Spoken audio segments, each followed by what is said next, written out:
Hi friends, இன்றைக்கி நம்ம பார்க்க போகிற டிஎன் 2026 படத்தோட மூவி ரிவ்யூ தான். ஸோ இந்த படத்தோட திரை விமர்சனத்தை பார்க்க போகிறோம்.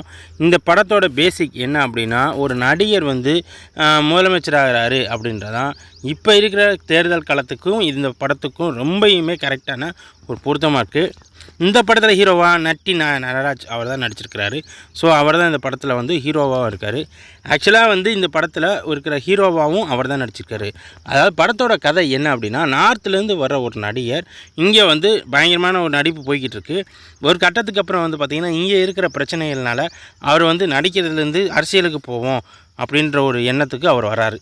ஸோ அப்படி வர்ற அந்த நடிகர் என்ன மாதிரியான பிரச்சனைகள்லாம் அவர் சந்திக்கிறாரு, அதுக்கப்புறம் எப்படி அவர் அந்த பிரச்சனையிலேருந்து வெளியே வராரு, அவர் சிஎம் ஆனாரா இல்லையா அப்படின்றதான் இந்த படத்தோட கதை. ஸோ பேசிக்காக இந்த கதை ரொம்ப சிம்பிள் தான். இப்போ இருக்கிற டிவிக்கு விஜய் அவரோட கதையோட சேமாக இது கொஞ்சம் பொருந்தி போகுது. அது மட்டும் இல்லாமல் நடராஜ் அவரோட கூட இருக்கிற நம்மளோட தம்பிராமையா இவங்க எல்லாருமே இப்போ இருக்கிற அவர் விஜய் கூட இருக்கிற அந்த கேண்டிடேட்ஸோட அப்படியே பொருந்தி போகிற மாதிரியே இருக்குது. அது மட்டும் இல்லாமல் இந்த கதை பேசிக்காக வித்தியாசமாக எடுத்தாலும் ஒரு சில இடத்துல அவங்களோட கோட்ஸ், அதாவது அவங்களோட சிம்பிள்ஸ் இதில் ரிஃப்ளெக்ட் ஆகுது அப்படின்றது உண்மை தான். ஸோ இந்த படத்தோட பேசிக் கதை ரொம்ப சிம்பிள் தான். அதே மாதிரி இந்த படம் செகண்ட் ஹாஃபில் ஓரளவு கொஞ்சம் லேக் அடித்து போகிறதுனாலும், ஏன்னா ஏற்கனவே என்னெல்லாம் நடக்கும் அப்படின்றத நம்ம தெளிவாக கண்டுபிடிக்கிற மாதிரி தான் அவங்க க்ளூ செட் பண்ணியிருக்காங்க. அது மட்டும் இல்லாமல் ஃபஸ்ட் ஹாஃபில் மட்டும்தான் ஓரளவு கொஞ்சம் கணிக்க முடியாமல் போகுது.